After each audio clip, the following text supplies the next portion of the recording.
Que defendeu a seleção brasileira na Copa de 2014, marcou o lançamento do Campeonato Paraibano. 8 meses antes, a Operação Cartola tinha escancarado no estado um dos maiores esquemas de manipulação de resultados no futebol brasileiro. De abril para cá, dirigentes de clubes e integrantes do alto escalão da Federação Paraibana foram banidos do esporte. Uma nova eleição foi convocada para o fim de setembro. Os bastidores da eleição mostraram que a Operação Cartola não foi suficiente para estancar a corrupção no futebol paraibano. Durante a campanha para a escolha do novo presidente da federação, o que se viu foi uma série de irregularidades. O indicativo de que o futebol daqui está longe de ser passado a limpo. A Paraíba virou notícia, e virou notícia realmente espetacular. O Esporte Espetacular teve acesso a documentos que mostram como a advogada Michele Ramalho chegou ao poder na Paraíba. A ajuda do Superior Tribunal de Justiça Desportiva e da CBF, duas instituições que ficam no Rio de Janeiro, teria sido fundamental. Depois da saída do presidente da Federação Paraibana, Amadeu Rodrigues, por decisão da Justiça, quem assumiu foi seu vice, Nosman Barreiro. Ele foi afastado do cargo por decisão do STJD por criticar a CBF. No dia seguinte, o 13 de Campina Grande entrou com um pedido de intervenção na federação.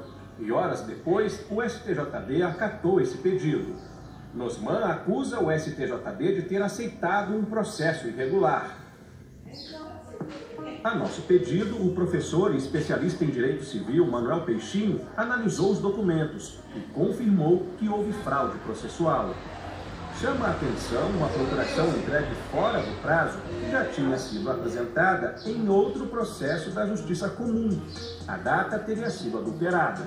A partir do momento que acata, que aceita essas irregularidades, fora prazos não cumpridos, procurações estranhas, a justiça desportiva se desmoraliza. Por isso que eu entendo que o Ministério Público e outros órgãos devem fiscalizar a atuação da justiça desportiva.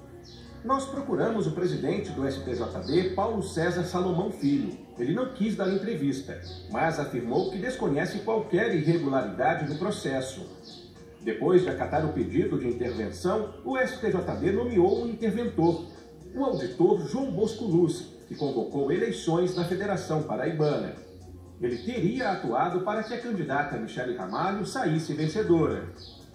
Michele já tinha representado a CBF como advogada e era auditora do STJD, por indicação do ex-presidente da CBF, Marco Polo Del Nero, com quem tinha uma relação próxima.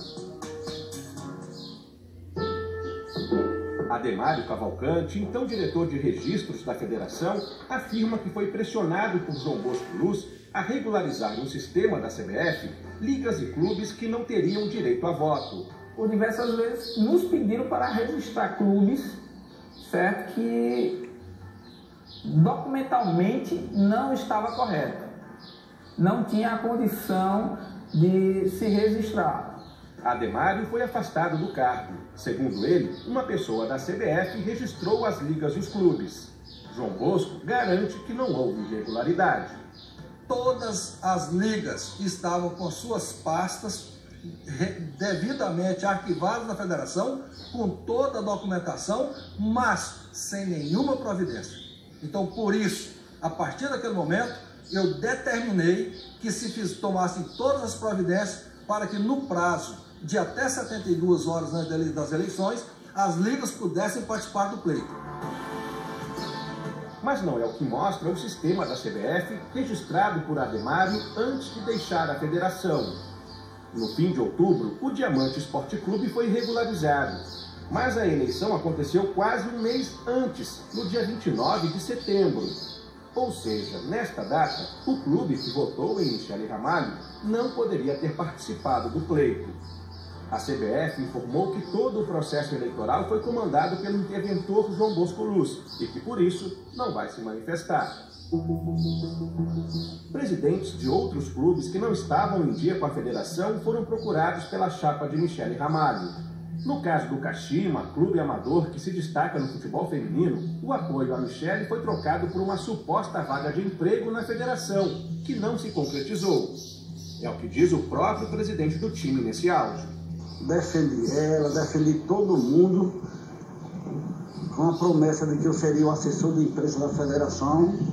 Resultado, me escantearam, para resumir, estou desempregado. Marcos Lima não quis gravar a entrevista. Em alguns casos, em vez de ofertas, a conversa foi na base da intimidação. O presidente do Força Comunitária, Edinaldo Barbosa, time que disputa a Liga Amadora de João Pessoa, afirma que durante uma conversa se sentiu ameaçado pelo grupo de Michele. Ela me disse aqui que ela mesmo candidata da intervenção. Após todas as tentativas de tentar com que eu mudasse minha posição com relação à candidatura, me falou que o meu CT era muito bom, mas que eu poderia ser despejado e que eu não estava fazendo nada para evitar esse despejo. Então eu senti que ele estava me ameaçando. Edinaldo disse que não votou em Michele, mas quem votou, como Tassiano Gadelha, presidente do Internacional da Paraíba, que aparece aqui sem saber que estava sendo filmado, afirma que cobraria um preço. Agora eu vou batalhar, agora eu quero. Eu também tenho um caminhão de áudio de tudo. Eu já preciso ter uma leitura de tudo. Inclusive as provas. Em troca do silêncio, Tassiano Gadelha é hoje ouvidor na federação. Ele se negou a nos receber. Não, está sem entrar, mas ele pode falar nada. Por que ele pode falar? Na semana da eleição, o colégio eleitoral aumentou de 30 clubes e nenhuma liga amadora para 34 clubes e 11 ligas. Entre os novos votantes, 4 clubes e 8 ligas irregulares declararam voto em Michele, o que foi fundamental para a vitória dela por 2 votos de diferença. Todas as denúncias serão encaminhadas esta semana ao Ministério Público da Paraíba. Mais um escândalo que fará com que o futebol do estado continue nas páginas policiais.